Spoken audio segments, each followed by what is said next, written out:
So for this video, I'm going to go over how to find trig integrals, and this video is specifically going to be on sine and cosine, and then in class we'll learn more about secant and tangent.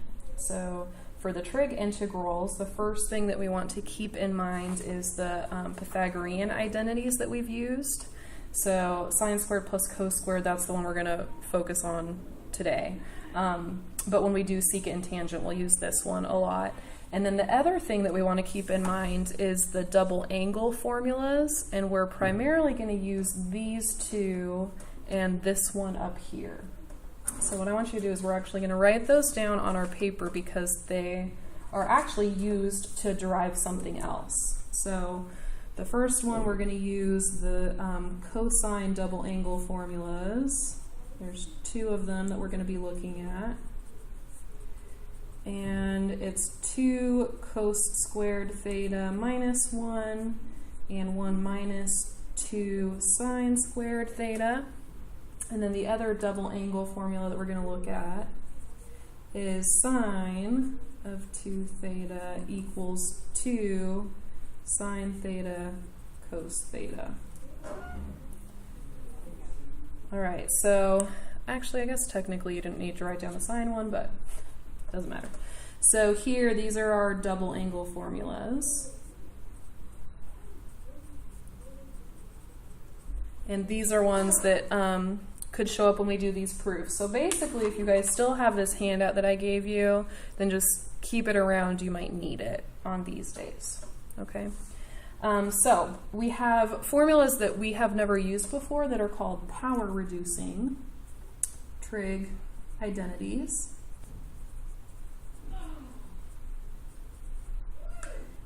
And they come from the double angle formulas that we use for cos, which is why I wanted you guys to write those down. So if we look at the first power reducing, we're going to take this equation right here and we're going to solve for cos squared. So we're going to start with cos 2 theta equals 2 cos squared theta minus 1. So the first thing I can do is add 1 over to the other side.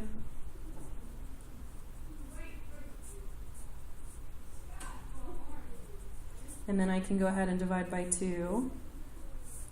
So I'm going to say that my first power reducing formula is, if I want to know another way that I could write cos squared, I could write it as 1 plus cos 2 theta divided by 2. All right, the other one is going to be to reduce powers for sine squared. So I'm going to go ahead and write that one down. That's 1 minus 2 sine squared theta. And again, I want to solve for sine squared theta. So I'm going to start by subtracting 1.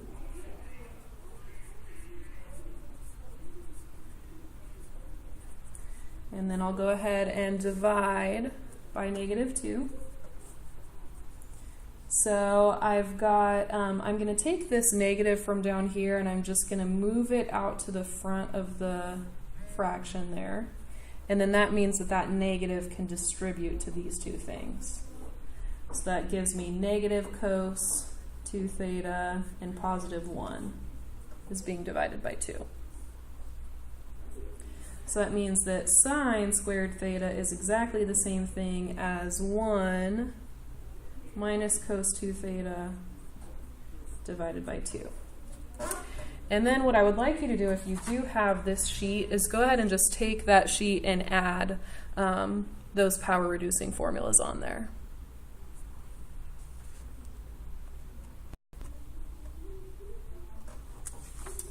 Okay, so next on your sheet, again, like I've been saying, we're not able to say every single time these are going to work out exactly perfectly. But I'm going to give you guys some hints of like maybe what to try to make your life a little bit easier. So these are the sine and cos hints. So first we're going to say always try use substitution because that's the easiest way that we have to do these problems. And once you've been doing these more complicated problems for a while, you might miss those opportunities to use an easier method. So just remember to try use substitution first. The second, and this will not make sense right now, but once we get started it will, when any power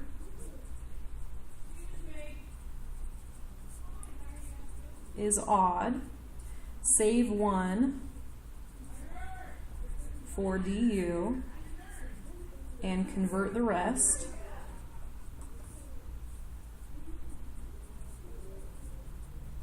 Using the Pythagorean identity.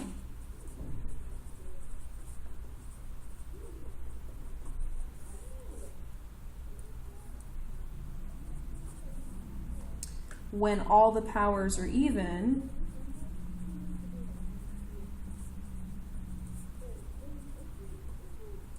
use the power reducing.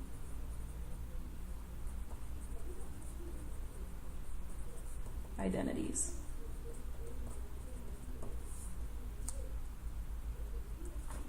All right, so that's why we're going to keep our sheets out, because if you've got odd powers, you're going to end up using the Pythagorean identity. If you've got all even powers, you're going to end up using these power reducing identities. Okay, so for our first example,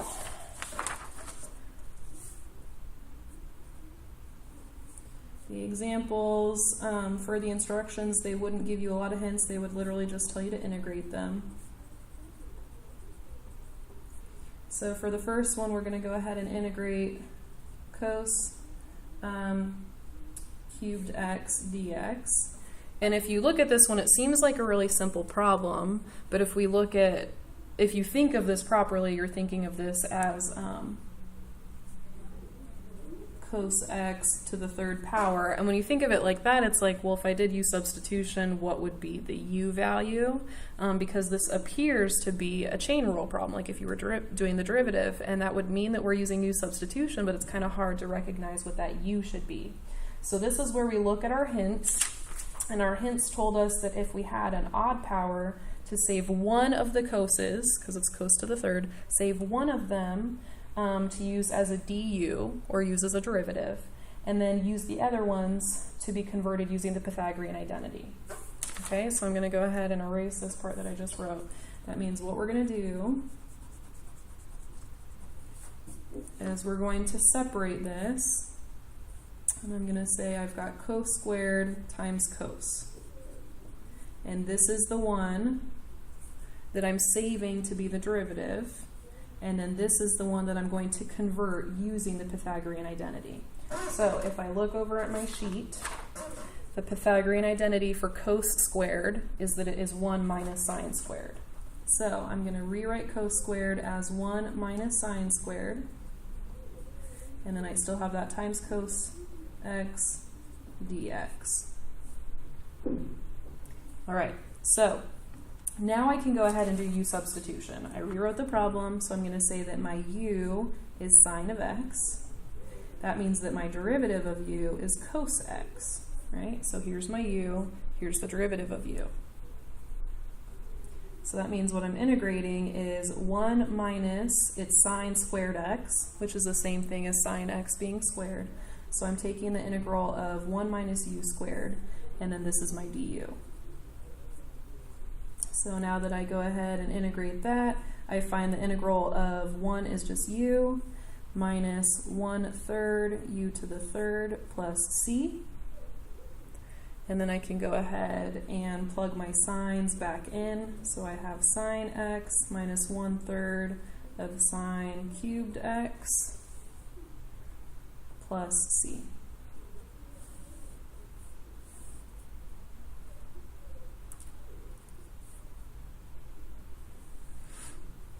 All right, for example 2, we are going to integrate sine to the fifth x and cos squared x. So we have to think about how we're going to rewrite this. So if I look at this problem, I can see that I'm not seeing that all of the powers are even. I'm seeing that only this one is even, this one is odd. So what I'm going to do is I'm going to save one of those signs to use as my du. So I'm going to leave sine to the fourth, and I'm going to leave the cos squared, and I'm going to keep an extra sign out here, and that's going to be used for my du. that means that all the rest of these are going to be converted into cosines, because the derivative of cos is negative sine. So that means that my sine to the fourth, I don't have anything for sine to the fourth, but I do have something for sine squared. So I'm going to take my sine to the fourth, and I'm going to say that sine squared is 1 minus cos squared. So then sine to the fourth would have to be this squared. That's being multiplied by cos squared, and then sine x dx. All right, so I'm going to go ahead and say that my u is cos x, and my du is negative sine x. And that means that when I'm integrating now, I need to have a negative or a negative 1 in front of my integration symbol. And I have 1 minus, that's the 1 minus u squared times u squared. So 1 minus u squared times u squared du. All right, so this is being squared right here, and I'm going to have to, this looks like a chain rule, right? And I can't do that, so I'm going to go ahead and actually square that.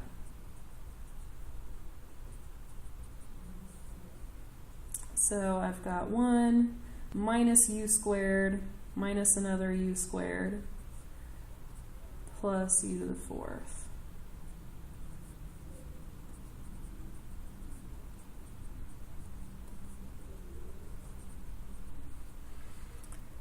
And now I can go ahead and take this u squared out here and distribute it.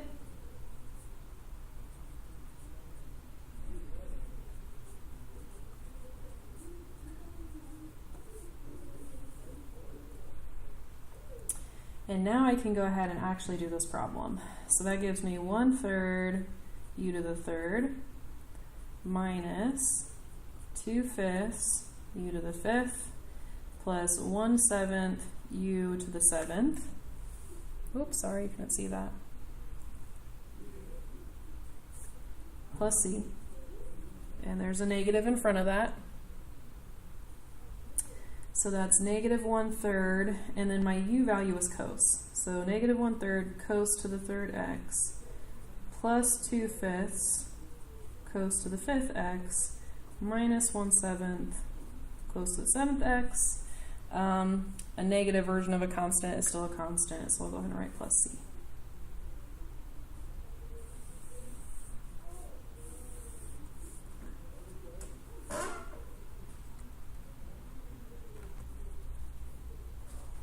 All right, example 3.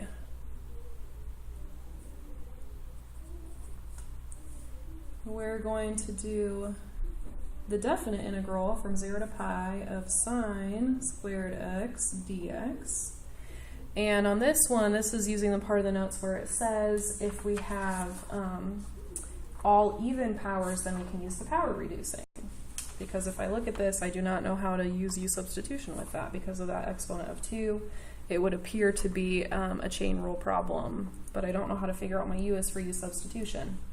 So if I take this problem and I switch it into this form, then it will be a more standard u substitution problem. So it's going to be 1 minus cos 2 theta divided by 2. All right. What I'm going to go ahead to do to start is I know that this divide by 2 is like taking out a fraction of 1/2, so I'm going to go ahead and do that.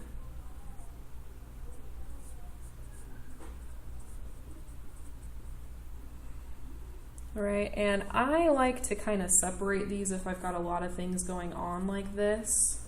Sorry, that should have said d theta, my bad.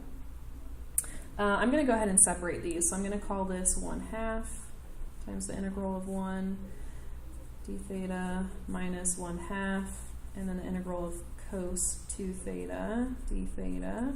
So this one is going to be pretty simple to integrate. This one over here is a u substitution problem. So I'm going to go ahead and say that my u is, oh, these are all supposed to be x's. I wrote down a theta because that was what was on my sheet.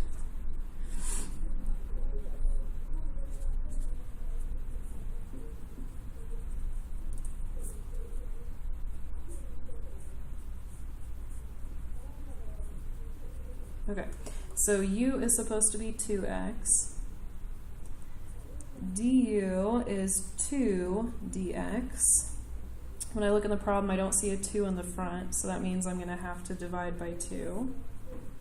So this 1/2 that's in the front is still there, but then I have another 1/2 in the front of my integral, and I'm integrating cos u du. So that's going to give me -1/4.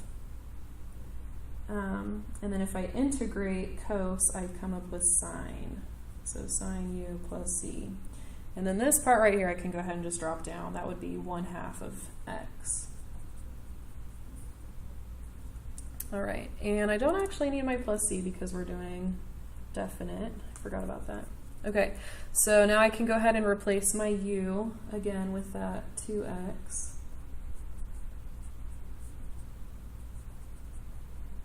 And I know I'm evaluating this for pi and 0. So I'm going to go ahead and have 1/2 of pi minus 1/4 of sine 2 pi minus 1/2 of 0 minus 1/4 sine of 2 times 0. So this is going to be pi halves. I'm going to go ahead and picture my unit circle. So at 2 pi, I have the point 1, 0.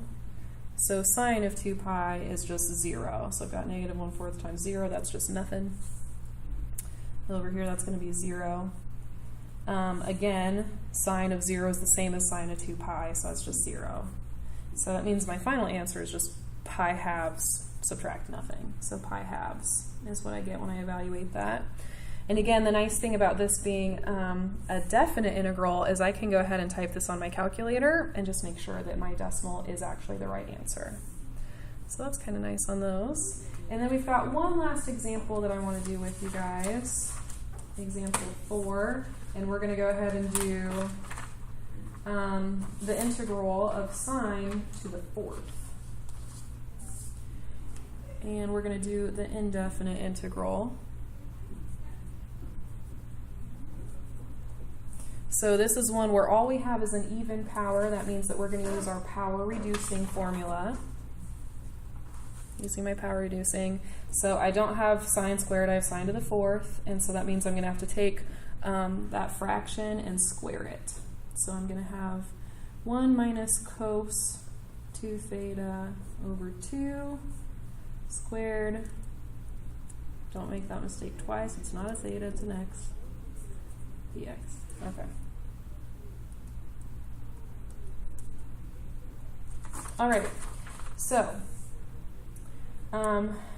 now if you want to be, I don't know, you gotta do that. We can't really be tricky here. We actually have to write this out twice and do all that foiling. So I'm going to say 1 minus cos 2x over 2 times 1 minus cos 2x over 2. So when I multiply the bottom, that's going to be 2 times 2 is 4. All right, so on the top, I've got 1 times 1 is 1. 1 times negative cos 2x is negative cos 2x. And then I have another negative cos 2x, so that gives me 2 of them. And then I have negative cos 2x multiplied by negative cos 2x, so that gives me a positive cos squared 2x. And then this is what I'm integrating right here. So I'm going to go ahead and take a 1/4 and move it to the front. So I've got 1/4, and then the integral of 1 minus 1/4, and then I have the integral of 2 cos 2x. And I can go ahead and take this 2 right here and move it to the front.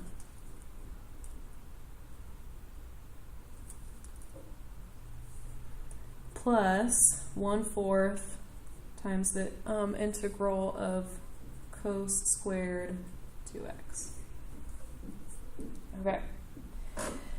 Now, if I look at this, these ones are going to be pretty easy to do.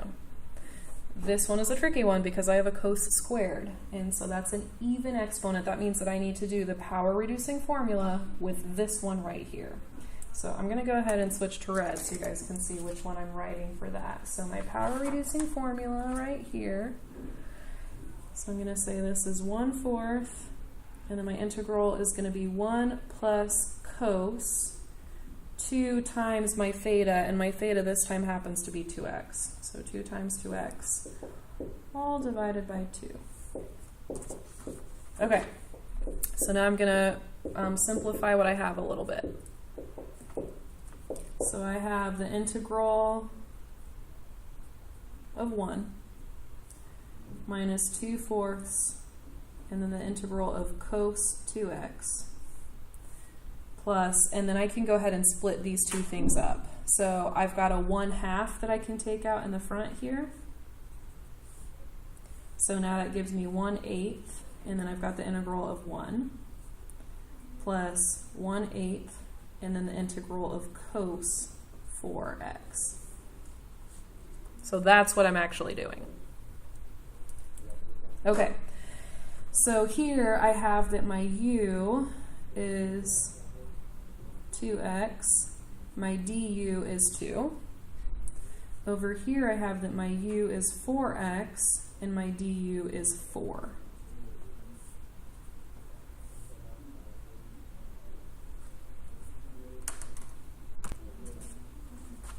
So when I do this one, I've got the 2/4 in the front, but I also have a 1/2 that I have to bring to the front, and then I'm integrating cos u.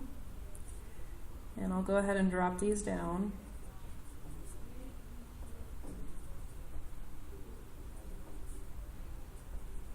And then here I have the 1/8 in the front, but I'm also going to need to bring a 1/4 to the front.